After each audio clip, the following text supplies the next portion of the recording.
Mesdames, Messieurs, bonsoir. Bienvenue à l'Assemblée nationale et ici à l'Hôtel de la Sey. Je suis très heureux d'accueillir cette cérémonie, en tout cas de remise des trophées défis RSE, de la responsabilité sociale et environnementale des entreprises, et qui s'engagent dans cette démarche qui est une démarche très intéressante, très importante, une démarche globale à la fois pour l'écologie, c'est souvent ce que l'on retient d'ailleurs, ou pour l'environnement, mais en fait aussi pour la justice sociale, la solidarité, ce qu'on appelle parfois l'aspect sociétal, mais c'est-à-dire la lutte pour l'égalité des droits, la lutte contre les discriminations, et aussi évidemment le progrès économique, et l'idée étant que tout cela ne fait qu'un. Et je pense que la prise de conscience est faite, globalement, au niveau des citoyens, au niveau des acteurs économiques, au niveau des acteurs politiques, en France, à l'étranger, partout dans le monde. Mais en même temps, on voit bien qu'il y a quand même toujours la tentation, soit de repousser à plus tard le moment des choix, c'est-à-dire le moment de l'implication de chacune et chacun d'entre nous, là où nous sommes, soyons simples citoyens ou que nous soyons décideurs pour une collectivité plus ou moins importante. Mais même à l'échelle mondiale, chacun a évidemment été marqué par le fait que la première puissance économique et politique mondiale, les États-Unis d'Amérique, ont choisi de se retirer de l'accord de Paris, par exemple. C'est évidemment très inquiétant et cela doit nous inciter à redoubler d'efforts puisqu'on voit que des responsables politiques prennent cette lourde responsabilité non seulement de refuser d'avancer, mais il faut bien le dire, de reculer. J'ai décidé au début du mois de septembre de lancer 7 chantiers de transformation de l'Assemblée, et parmi ces 7 chantiers, il y en a un spécialement consacré à l'application des principes du développement durable au sein de l'Assemblée nationale. C'est important pour l'Assemblée nationale qui, au-delà de ses pouvoirs, au-delà de l'institution, est une communauté humaine de près de 4000 personnes. Je faisais l'addition entre les 1300 fonctionnaires et agents de l'Assemblée nationale, les 577 députés, et leurs près de 2000 collaborateurs.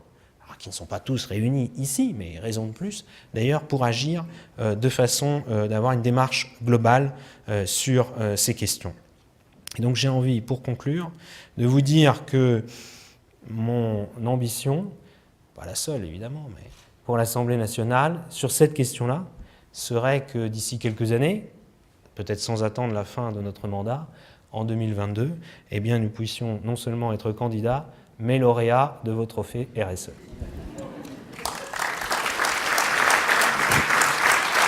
Au commissaire à l'économie sociale et solidaire, moi je suis chargé de développer une famille qui est au cœur de cette philosophie de la RSE, qui est de concilier performance économique et intérêt général. En France et en Europe et plus largement dans le monde, nous sommes à un moment à la fois politique et sociétal où ces questions de l'intérêt général et de la performance économique sont réinterrogées et où on le voit bien à la fois dans les entreprises qui de plus en plus s'engagent, et vous en êtes les exemples, et les lauréats en seront des exemples criants, s'engagent de manière volontariste et pas uniquement sur la contrainte, parce que la contrainte c'est une chose, mais je pense qu'aujourd'hui il y a une prise de conscience des enjeux sociétaux qui sont les nôtres, et donc s'engagent de manière volontariste dans ces démarches. De plus en plus d'entreprises s'engagent, des citoyens, on le dit assez peu, mais aujourd'hui la France est riche de 15, alors selon les syndicats ou la police, c'est 11 ou 18 millions de bénévoles. C'est un quart des Français qui sont membres d'associations, ce sont des sociétaires mutualistes, ce sont des coopératives. Bref, nous avons toute cette société de l'engagement qui est un de ces talents français qui sont les nôtres, qui est un peu un talent discret. Et moi je souhaite, et c'est d'ailleurs la mission que m'a confiée le Premier ministre et le Président de la République, de mettre le feu, le phare, et ce que vous faites ce soir, sur ces acteurs de l'engagement qui viennent d'horizons différents, chacun avec ses logiques économiques, d'engagement sociétal. Vous avez noté que le ministère qui parraine ces trophées s'appelle le ministère de la Transition écologique et solidaire.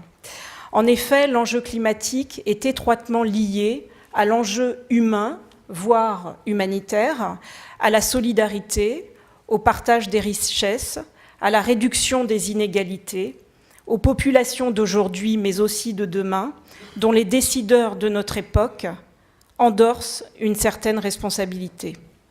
La question environnementale n'est plus aujourd'hui une bataille entre climato-sceptiques et défenseurs de la protection de l'environnement.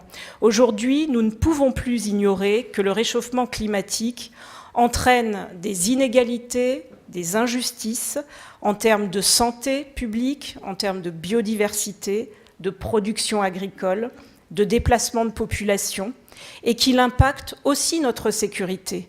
Les défis RSE qui nous réunissent ce soir ont été créés pour démontrer la prise en compte par les entreprises et les organisations non étatiques, et désormais l'Assemblée nationale en tant qu'organisation étatique en fait partie, la prise en compte des enjeux de la transition énergétique et de la justice sociale, et notamment pour valoriser également les solutions de ces organisations, les bonnes pratiques qui s'intègrent dans une politique plus globale de responsabilité sociétale des entreprises. Aujourd'hui, nous ne pouvons plus dire « nous ne savions pas », car nos activités entraînent non seulement l'appauvrissement du patrimoine environnemental, mais tout simplement obèrent l'avenir des générations futures. Il y aura une vie après le pétrole, ce qui est une réalité. Il y aura une vie après le charbon. Il n'y aura pas de vie après l'eau. Or, l'eau est une ressource rare et dont on ne parle pas beaucoup et qui n'est pas forcément pour nous un enjeu. Il faut que nous le mesurions. Il faut que nous mesurions que derrière notre robinet coule une rivière et que l'état de cette rivière, elle est liée aussi à notre comportement à chacun. Et je pense que, puisque le pessimisme est d'humeur et l'optimisme est de raison, je suis optimiste et je pense qu'ensemble, nous allons pouvoir avancer sur ce sujet. Et pour terminer, une citation de Saint-Exupéry qui dit « La pierre n'a pas d'autre ambition que d'être pierre. Mais à collaborer, elle s'assemble et devient temple. » Et moi, je suis ravie qu'aujourd'hui, nous soyons la première pierre du temple du RSE. Et pour ça, merci Nora. Merci. Et avant d'être élue, je travaillais dans la RSE, dans le conseil en entreprise, au sein de clubs d'entreprise, d'associations, et je pilotais des projets. Donc c'est un sujet que je connais un petit peu. Et quand François de Rugy, notre président, m'a confié la tâche immense d'engager l'Assemblée nationale dans une démarche de conformité avec les objectifs de développement durable, je me suis dit, le challenge va être fort sympathique. On le sait, la RSE, c'est une démarche qui se construit de façon collaborative avec l'ensemble des acteurs, que ce soit en interne et en externe. Or, le cœur de la vie de l'Assemblée nationale repose tout de même sur le débat démocratique qui est constitué lui-même par le jeu de l'opposition. Donc il faut trouver du consensus avec l'opposition, ce qui est un premier paradoxe, une première injonction paradoxale dans cette démarche RSE de l'Assemblée nationale. Mais c'est très bien parce que ça va nous amener, en termes de comportement, c'était évoqué tout à l'heure, à changer peut-être aussi nos pratiques démocratiques, ce qui n'est pas inintéressant. Les entreprises qui resteront, qui résisteront et qui performeront sont celles qui se seront saisies d'un enjeu de société et qui auront mis au service de cet enjeu de société toute la puissance de l'entreprise. C'est ce qu'on cherche à faire avec la CAMIF et très concrètement, ça donne des actions un peu coup de poing parce qu'après, à un moment donné, il est aussi temps de passer à l'action. Récemment, on a fait l'anti-Black Friday, je ne sais pas si vous avez suivi cette opération, mais on trouve, et bon, c'est paradoxal pour un marchand de fermer son site le jour du Black Friday, mais on a trouvé qu'il y avait une certaine schizophrénie, à la fois avec 15 000 scientifiques qui 2 semaines avant vous disent la planète va dans le mur, et le jour du Black Friday, une surconsommation juste incroyable, comme si on était sur le Titanic, qu'on savait qu'on avait un iceberg qu'on venait de percuter et qu'on continuait à faire la fête. Et ça nous a semblé juste pas possible, donc on a décidé de fermer le site et de montrer qu'il y avait des alternatives à cette surconsommation. Donc on a envoyé tous nos collaborateurs dans des associations pour découvrir comment on pouvait rénover des vieux meubles, réparer son électroménager, recycler, et ça a été une très belle journée. Je crois véritablement aujourd'hui que, je vais terminer par ça, c'est notre signature, on peut changer le monde. Nous, notre signature, c'est changeons le monde de l'intérieur. Et c'est notre responsabilité à tous de rendre chacun acteur des changements dont le monde a besoin. La mission dont je partage la présidente avec Stanislas Guérini, qui est député de la 3e circonscription de Paris, effectivement, nous travaillons en ce moment, enfin nous finalisons notre rapport plus exactement, sur intéressement, participation et partage de la valeur, qui est le binôme numéro 2. Je reconnais ici un certain nombre de personnes, dont Christophe Pitié, que nous avons vues, avec des recommandations tout à fait, bien entendu, ouvertes, intéressantes, qui nous ont permis vraiment d'élargir le plus possible nos analyses et de prendre en compte des recommandations. Et bien évidemment, la RSE est au cœur de nos réflexions. Un grand défi pour nous tous, c'est comment convaincre les petites entreprises, sans les assommer de réglementation, sans les assommer de « il faut que », mais simplement leur montrer que la RSE, ce qu'on pense profondément, est un facteur de compétitivité et pas simplement un facteur de conformité. Il nous reste encore immensément à faire pour convertir l'ensemble de la finance à prendre en compte ces éléments environnementaux, sociaux et de gouvernance.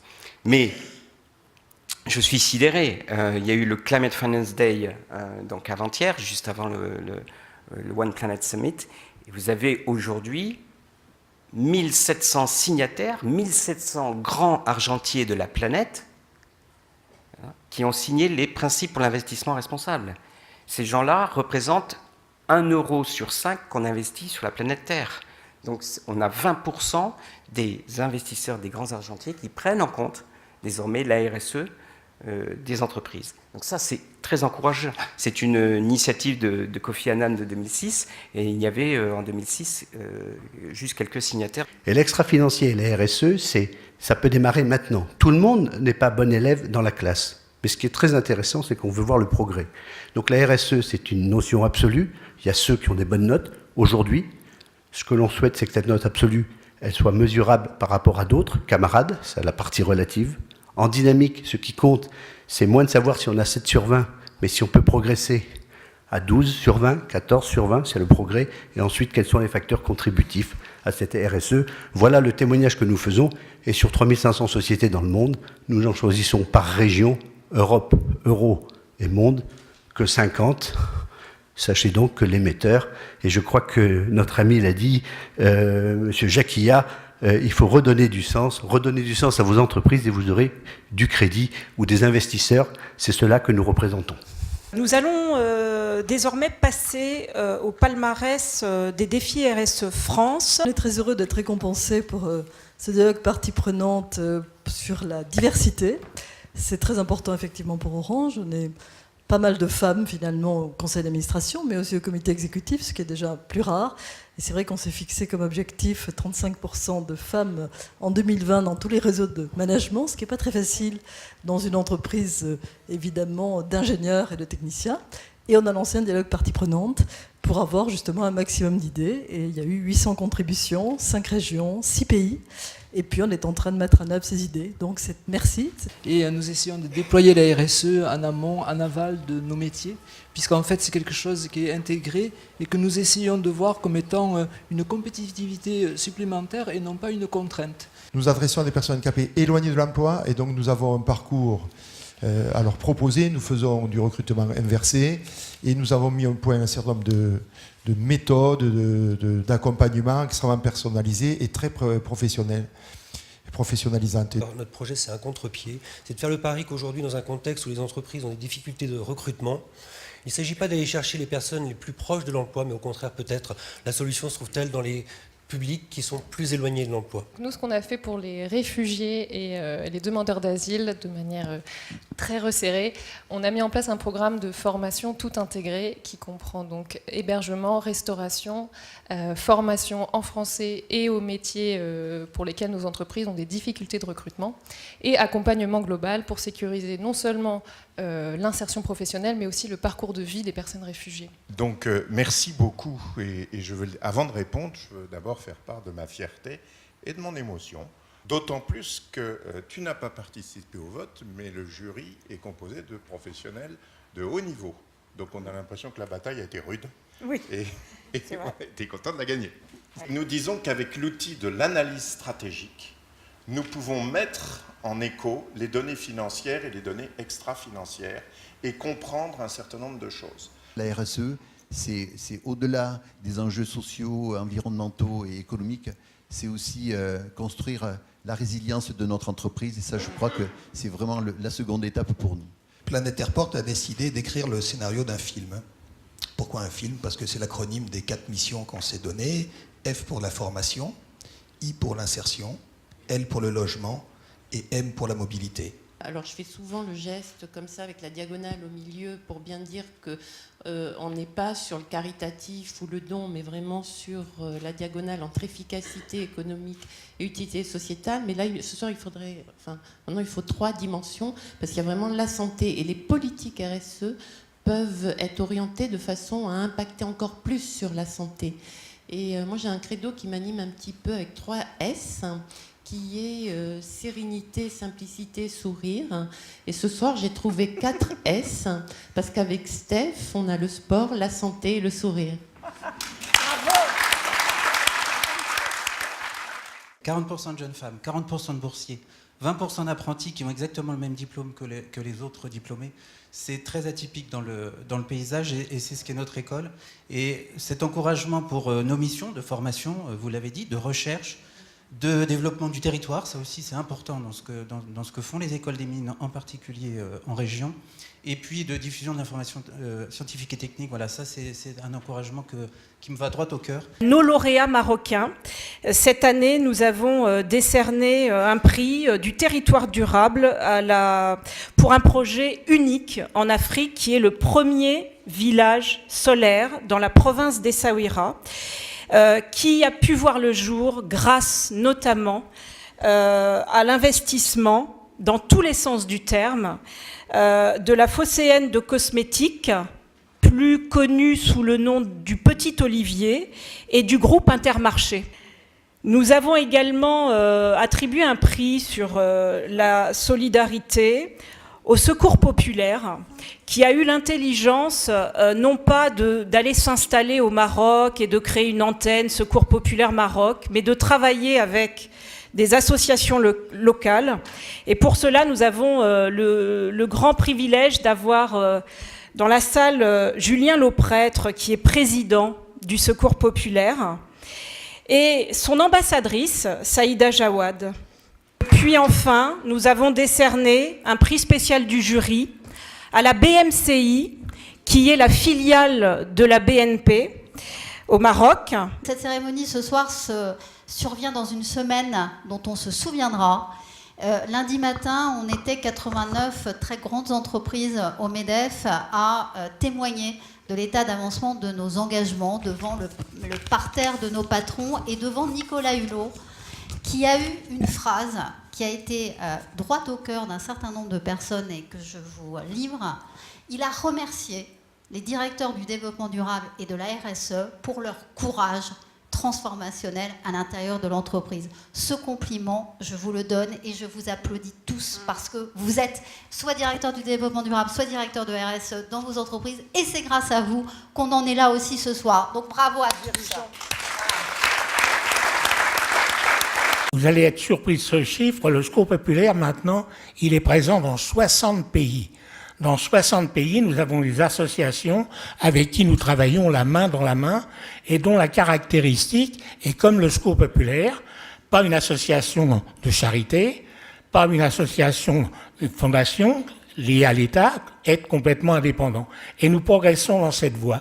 Et ce prix-là, il nous donne du baume au cœur pour continuer. Je te remercie Nora pour cette édition Défi RSE Maroc, qui a été une première en octobre dernier. Ça nous a permis d'avoir ce prix, de rencontrer d'autres associations et entreprises qui font aussi des choses formidables.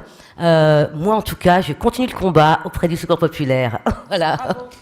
Ce qu'on a fait au Maroc, en réalité, on a donné du travail à une population, on a donné du travail à des femmes qui concassent et nous fournissent de l'huile d'argan. Cette huile d'argan, nous la mettons dans nos produits cosmétiques pour d'autres femmes qui vivent ici et de par le monde, puisque nous sommes présents dans une 60aine de pays.